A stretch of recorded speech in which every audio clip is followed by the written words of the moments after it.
ज्ञानी जन है यह ज्ञान करिवो ज्ञानी जन है और ये महाभारत अपूर्व चरित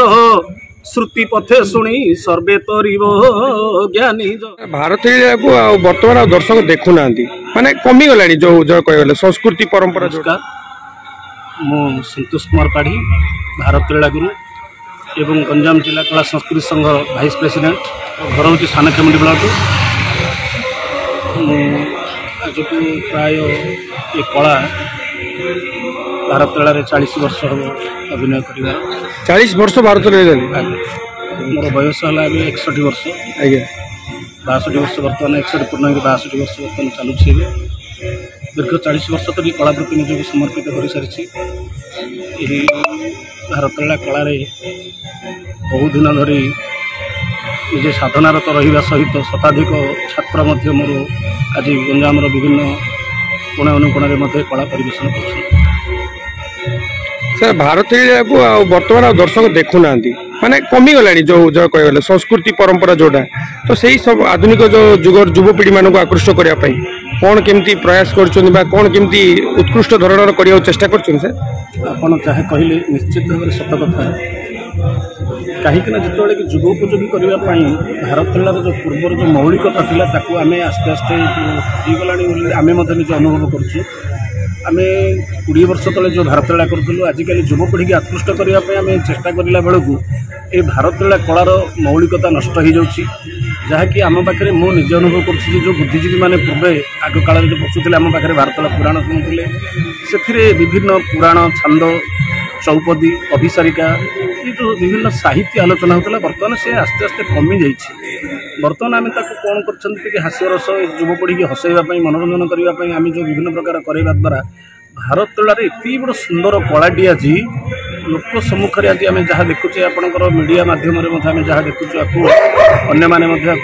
निंदा करें दुखित बहुत कलाकार को डाकी आम बारंबार सभा समिति कर मौलिकता नष्ट न करने बारंबार आम अनुरोध करुँ कलाकार बंधु मान आगामी दिन में आम सचेष्टा करूँ ये अपसंस्कृति अश्लीलता जमी भारत क्रीड़ा रही आर पूर्व मौलिकता को जमी बजाय रखापी निश्चित भाव चेष्टा करूँ अन्य अनुरोध कलाकार मान अनुरोध करुँ पुणी तार पूर्वावस्था को आम फेर आने चेष्टा चली बारंबार आम सभा समिति करुँ कलाकार मान एकत्रित कर अनुरोध करुँ अश्लीलता जमी भारत क्रीड़ा रहा सर आपंकर भारत क्रीड़ा किसी झलक जदि आम दर्शक को कहते भल लगी देखो भारत क्रीड़ा एमती गोटे जिनस पुराण शास्त्र गुड़ा रही आर स्वर हूँ गोटे स्वतंत्रता ये भारत क्रीड़ा गंजाम सृष्टि गंजाम निजस्व भाषा गंजाम गंजा निकटस्थ कल्याणपुर ग्रामर दीनबंधु दास होती यार रचयिता ये बहु वर्ष धरी दीर्घ प्राय 300 वर्ष पूर्वर ये कला गंजाम रही वर्तमान सुधा शह शह कलाकार आज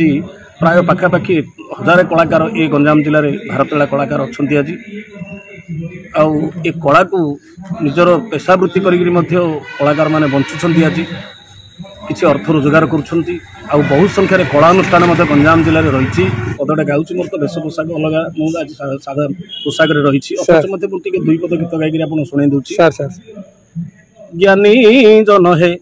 यह ज्ञान करिवो ज्ञानी जन है और ये महाभारत अपूर्व चरित श्रुति पथे शुणी सर्वे तरिवो ज्ञानी जन है यह ज्ञान करिवो ज्ञानी जन है सगरंग 60 सहस्र नंदन कपिल ऋषि नेत्र होइले दहन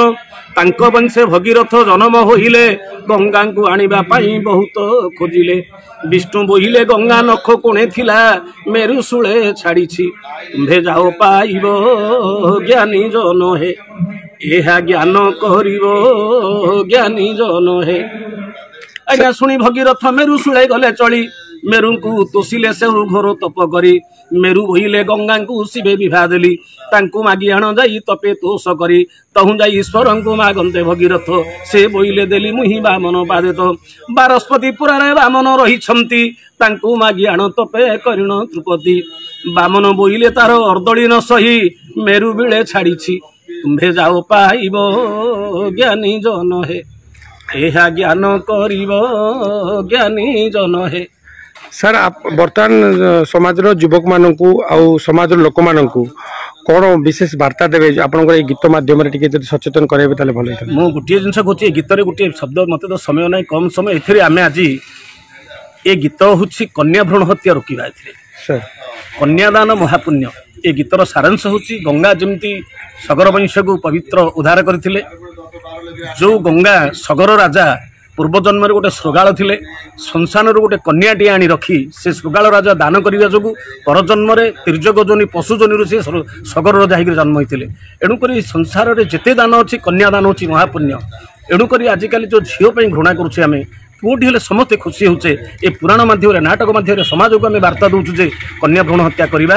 ନାହିଁ। ଏଣୁକରି ପୁଅକୁ ଯେତିକି ସମ୍ମାନ ଦେବା ଝିଅକୁ ମଧ୍ୟ ସେତିକି ସମ୍ମାନ ଦେବା, ପୁଅକୁ ଯେଉଁ ସ୍ନେହ ଦେବା ଝିଅକୁ ମଧ୍ୟ ସେ ସ୍ନେହ ଦେଇକରି ଆମେ ପାଠ ପଢ଼େଇକରି ଯଦି ଯେଉଁ ସମାଜରେ ଯେଉଁ ଜାତିରେ ଯେଉଁ ଦେଶରେ ଯଦି ନାରୀର ସମ୍ମାନ ନାହିଁ ସେ ଜାତି କେବେ ଉନ୍ନତି ନାହିଁ, ସେ ଦେଶ କେବେ ଉନ୍ନତି ନାହିଁ। ଆମେ ଏ ବାର୍ତ୍ତା ଏ ନାଟକ ମାଧ୍ୟମରେ ଲୋକଙ୍କୁ ଦେଉଛୁ ପୁରାଣ ମାଧ୍ୟମରେ।